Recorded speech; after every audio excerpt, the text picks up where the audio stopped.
ଯୁକ୍ତ ଦୁଇ କଳାରେ ଟପର ହୋଇଛନ୍ତି ଖୋର୍ଦ୍ଧା ପ୍ରାଣନାଥ ମହାବିଦ୍ୟାଳୟର ଛାତ୍ରୀ ରୂପସା ଦାସ। ନମସ୍କାର ଦର୍ଶକ ବନ୍ଧୁ, ଧନୁଷ ଏକ୍ସପ୍ରେସକୁ ଆପଣଙ୍କୁ ସ୍ୱାଗତ। ଆସନ୍ତୁ ନଜର ଦେବା ଆଜିର ଖବର ଉପରେ। ପ୍ରକାଶ ପାଇଛି ଚଳିତ ବର୍ଷର ଯୁକ୍ତ ଦୁଇ ଫଳାଫଳ। ଏହି ପରୀକ୍ଷାରେ ଖୋର୍ଦ୍ଧା ପ୍ରାଣନାଥ ମହାବିଦ୍ୟାଳୟର ଛାତ୍ରୀ ରୂପସା ଦାସ 600ରୁ 530 ମାର୍କ ରଖି କଳା ବିଭାଗରେ ଟପର ହୋଇଛନ୍ତି। ଖୋର୍ଦ୍ଧା ଗୁରୁଜଙ୍ଗ ନିବାସୀ ସଞ୍ଜୟ କୁମାର ଦାସ ଏବଂ ଶୁଭସ୍ମିତା ଦାସଙ୍କ ଜ୍ୟେଷ୍ଠ କନ୍ୟା ରୂପସା ନିଜ ସଫଳତା ପାଇଁ ଭଗବାନଙ୍କ ଆଶୀର୍ବାଦ ସହିତ ନିଜର ମା, ବାପା, ଗୁରୁଜନ, ଭାଇ, ଭଉଣୀ, ଶିକ୍ଷକ, ଶିକ୍ଷୟିତ୍ରୀ, ସହପାଠୀ ତଥା ବରିଷ୍ଠ ସହପାଠୀଙ୍କୁ ଶ୍ରେୟ ଦେଇଛନ୍ତି। ଏଥିପାଇଁ ସେ ଦିନକୁ 10ରୁ 12 ଘଣ୍ଟା ପରିଶ୍ରମ କରିବାକୁ ପଡୁଥିବା ବେଳେ ପରୀକ୍ଷା ସମୟରେ ରାତିରୁ ଉଠି ଟିକେ ଅଧିକ ପରିଶ୍ରମ କରିଥିବା ସେ କହିଛନ୍ତି। ମ୍ୟାଟ୍ରିକରେ 530 ମାର୍କ ରଖି ମଧ୍ୟ ନିଜ ମା ବାପାଙ୍କ ପରାମର୍ଶ କ୍ରମେ ଯୁକ୍ତ ଦୁଇରେ କଳା ବିଷୟକୁ ବାଛିଥିଲେ।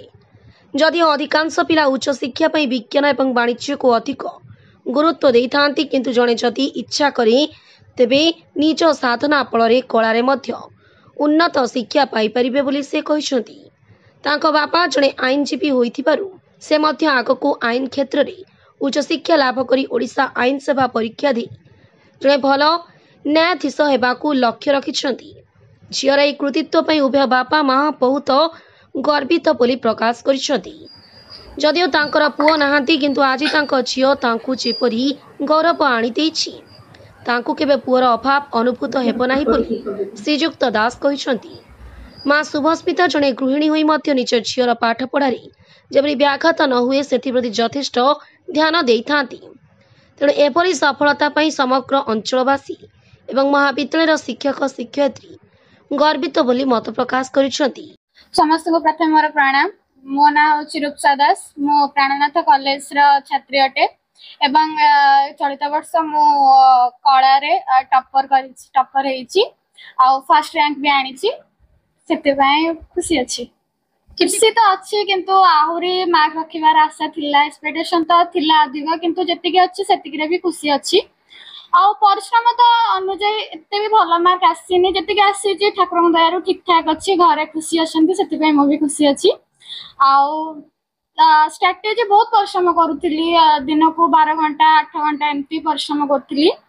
आउ खुशी अच्छी। प्रथम मो मोर बाबा मामा, तापरे मोर भगवान, तापरे कॉलेज सार मैम, कोचिंग सार मैम, मोर सीनियर भाई भौणी माने से माने मते बहुत सपोर्ट करछन्ती। मोर सांगसाथी माने भी मते पाठ पढ़ारे बहुत सपोर्ट करछन्ती। समस्त सपोर्ट अछि। लक्ष्य आगो को लॉ पढ़िबार अछि, लॉ पढ़ी की ओजेस दबार अछि, बाबा को भଳି ओपीएटी करिवार अछि, आ जज हबार अछि। सेमानकु प्रथमे कहबी, प्रथमे तमे आगो निज निजर बाबा माँ जहाँ कहते से कर। जहाँ ईश्वर पाखक जहाँ ईश्वर जमी ईश्वर तुमको जमी तुम आशीर्वाद देवे, ईश्वर भी प्रार्थना कर, मेडिटेशन हेरिका कर। जी इच्छा इच्छा होची भल, जी इच्छा होची सेतिके पढ़, किंतु जी पढ़ जो भल भाव पढ़, आ कॉन्सेप्ट क्लियर कर। जी किसी ना खाली घोषी दबा किसी सेमती करना, जी कॉन्सेप्ट तुम क्लियर होची सेति कॉन्सेप्ट क्लियर करके पाठ पढ़, आ एतिकी भरोसा रख मु करि परिबी, निश्चित भल हो। बस दिन को मु 12 घंटा परिश्रम करथुली, आ जते बेले एग्जाम पाखे आसला पूरा राति बसिके पढुथुली। मु एडवोकेट संजय कुमार दास गुरुजंग खोर्धा। मेन कथा होची प्रथम होची आपण कन्या रत्न कर रत्न, तेणु देशर बर्तमान प्रथम पोजिशन बर्तमान सब अच्छे झील मैंने अच्छा एवं सी तार मुझे परामर्श दे पारे कहीं मोर एडवोकेट वर्क अलवेज एंगेज, तो स्टिल देन ताको कहया पड़े तार से मन को मन परिश्रम करे, जहाँफल परिश्रम फल से पाई। आ मुख्य जिनस हूँ आम जो आर्ट्स को है ज्ञान करुचे, आप देखु जिते एम्प्लॉयमेंट रही आप 60% arts, all the IAS OS and banking persons, all service holders समस्ते आर्ट्स चाकरी अच्छा। आज ओएस दवाक आर्ट्स दरकार, आज आईएएस दवाक आर्ट्स दरकार। तेणु से रिजन झील मोर मैट्रिक भल रिजल्ट रखी फर्स्ट क्लास होते परसेंट भल रखी एडवाइस टू योर जे तुम आर्ट्स पढ़, आर्ट्स पढ़ला मैंने तुम निश्चित भल कृतकार्य हो। मुझे आशा करुँच परामर्श देती तुम फ्यूचर रे मिनिमम गोटे आईटी इनकम टैक्स अफिसर हो एवं आपणकर एक्साइज अफिसर हो ଏବଂ ମୁଁ ଯେହେତୁ ଓକିଲାତି କରୁଛି ମୋ ଝିଅର ଇଚ୍ଛା ଅଛି ଓଜିଏସ୍ ମ୍ୟାଟର ଉପରେ କିନ୍ତୁ ମୋ 5 ଇୟର୍ସ ଡିଟେନ୍ସ ହେଲେ ଓଜିଏସ୍ ରେ ତମେ ସଫଳ ହେଇପାରେ ନ ହେଇପାରିବ ତେଣୁ ଆଡଭାଇସ୍ ଟୁ ମାଇ ଡଟର ଯେ ତମେ ଆଇଟି ଅଫିସର ପାଇଁ ଚେଷ୍ଟା କର ପ୍ଲସ୍ ରେଲୱେ ଚେଷ୍ଟା କର ବେଟର ହବ ବୋଲି ଏଇଟା ହେଉଛି ମୁଁ ତ ବହୁତ ହାପି ଅଛି କାହିଁକିନା ମୁଁ ମୁଖ୍ୟ ଜିନିଷ ମୁଁ ଚିନ୍ତା କରୁଥିଲି ମୋ ଯେତେବେଳେ ଝିଅକୁ ଲୋକ ହେଇ ଜ୍ଞାନ ମନେ କରନ୍ତି ମୋ ଝିଅକୁ ମୋର ପୁଅ ବୋଲି ଭାବେ ତେଣୁ ସେ ମୋ ପାଇଁ ସଫଳତା ଆଣିଦେଇଛି ମୁଁ ଆଜି ମୋ ଝିଅକୁ ଜନ୍ମ କରି ମୋ ପୁଅର ଅନୁଭବ ପାଉଛି ତେଣୁ ବହୁତ ଖୁସି ଅଛି ପ୍ରଥମେ ମୁଁ ସମସ୍ତଙ୍କୁ ନମସ୍କାର ଜଣାଉଛି ମୁଁ ତ ମୋ ଝିଅ ପାଇଁ ବହୁତ ଖୁସି ଅଛି ମୁଁ ନିଜକୁ ବି ବହୁତ ଗର୍ବ ଅନୁଭବ କରୁଛି ଯାହା ହଉ ମୋ ଝିଅ ଆଜି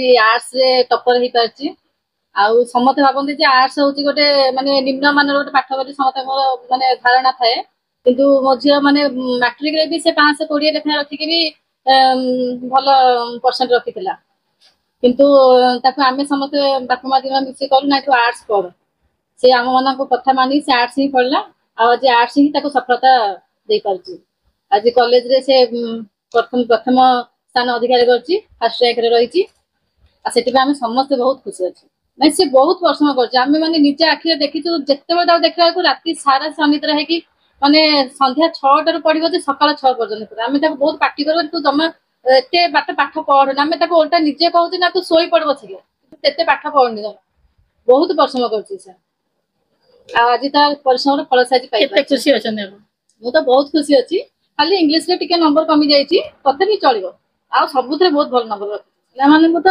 ପ୍ରଥମେ ପିଲାମାନେ ବାପା ମାଙ୍କ କଥା ମାନିବା ଦରକାର ବାପା ମା ମାନେ ବି ପିଲାମାନଙ୍କ କଥା ମାନିବା ଦରକାର ପିଲା କଣ କରୁଛି କଣ ନାହିଁ ବାପା ମାନେ ତାକୁ ଗାଇଡ କରିବା ଦରକାର ଆଉ ପିଲାମାନେ ବାପା ମା ମାନେ ପିଲାମାନଙ୍କ ପାଇଁ ଯୋଉଟା ଠିକ ବାପା ମା ସେଇଟା ହିଁ କହିବା ଦରକାର ନା କି ମାନେ ପିଲା ଯଦି କହିବ ମୁଁ ଏୟା କରିବି ବାପା ମା ତାଙ୍କ କଥାରେ ହିଁ ଭାସି ଯାଉଛନ୍ତି କିନ୍ତୁ ପିଲା ଯୋଉଟା କରିପାରିବ ତାକୁ ସେଇଟା ହିଁ ଦବା ଦରକାର ब्यूरो रिपोर्ट धनुष एक्सप्रेस।